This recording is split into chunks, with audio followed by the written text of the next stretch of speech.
মানে আমাদের দেশে কি নাই বলেন, মাঝে মাঝে খুব হাসি পায়। রিসেন্টলি যে ঘটনাটা প্রকাশ হয়েছে এটা আসলে অনেক আগে থেকেই চলছে। এখন রিসেন্টলি যেটা হয়েছে সেটা হলো কোরবানির গরু কিনবে, নাম কি? জায়েদ খান। আরে ভাই, জায়েদ খান তো একজন মানুষ, আপনি পশুর নাম দিচ্ছেন জায়েদ খান। কোরবানির পশুর নাম কি? হিরো আলম। আচ্ছা, এটা কোনো বিষয়? কোরবানির পশুর নাম কি? তাহেরি। তাহেরি সাহেব, যাকে আমি খুবই সম্মান করি, তিনি একজন আলোচক, তাকে নিয়েও আপনারা টিটকারি শুরু করেছেন। তার সমালোচনার যে বিষয়গুলো সেটা ভিন্ন বিষয়, কিন্তু তিনি তো একজন আলোচক। একজন আলোচককে বললে অন্যজন আলোচকের লাগবে, যদিও তার আকীদা ভিন্ন, তার কিছু বিষয় ভিন্ন, কিন্তু তাই বলে একটা গরুর নাম তাহেরি দেবেন, এটা আমি মানতে পারি না, এটা উচিত না। গরুর নাম জায়েদ খান দিবেন, সে ফিল্মস অঙ্গনে কাজ করে, তার কিছু বাজে যেটা আলোচনা আসছে, সমালোচনা হয়েছে। হিরো আলম, সে তার বিভিন্ন বিষয় আসছে, তাই বলে আপনি গরুর নাম দিবেন। তার এই গরুটা কোন গরু?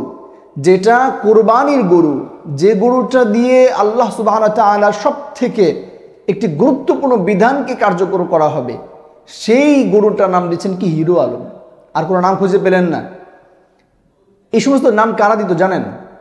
এই সমস্ত নাম দেয়া হতো যে মানুষগুলো সাহাবায়ে কেরাম বিদ্বেষী ছিল, যে মানুষগুলো আল্লাহ রাসূলের বিদ্বেষী ছিল।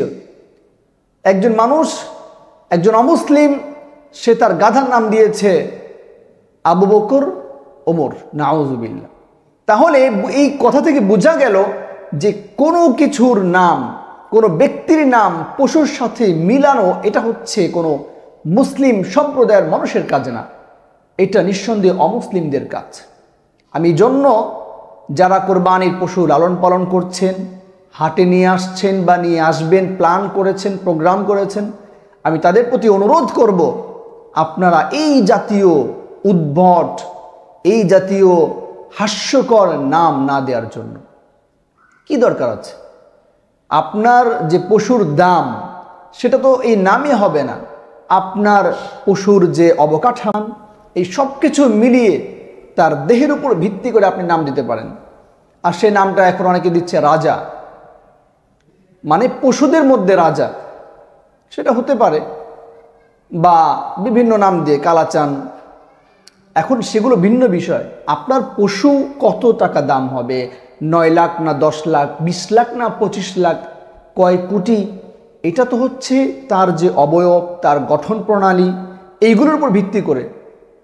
আপনি জায়েদ খান নাম দিয়েছেন তাই বলে দাম বেড়ে যাবে, হিরো আলম নাম দিয়েছেন তাই বলে দাম বেড়ে যাবে, বিষয়টা কিন্তু এমন না। আপনি তাহেরি নাম দিয়েছেন তাই বলে দাম বেড়ে যাবে না, এগুলো উচিত না ভাই। আপনি একটা হালাল কাজের দিকে অগ্রসর হয়েছেন, একটা হারাম কাজের সাথে তার সামঞ্জস্য করে নিয়েছেন, কি লাভ হচ্ছে বলেন? কোনো লাভ নেই। আমি এই জন্য আহ্বান করব, দৃষ্টি আকর্ষণ করব, যেন এই জাতীয় কাজ আমরা না করি। আমরা আল্লাহকে খুশি করার জন্য, মানুষকে দিনের পথে সঠিকভাবে আনার জন্য যেন কোরবানিটা সহিভাবে হয়, এই চেষ্টা আমরা করব। আল্লাহ তাআলা আমাদের প্রত্যেককে বুঝার, মানার, আমল করার তৌফিক দান করুক। আল্লাহুম্মা আমিন।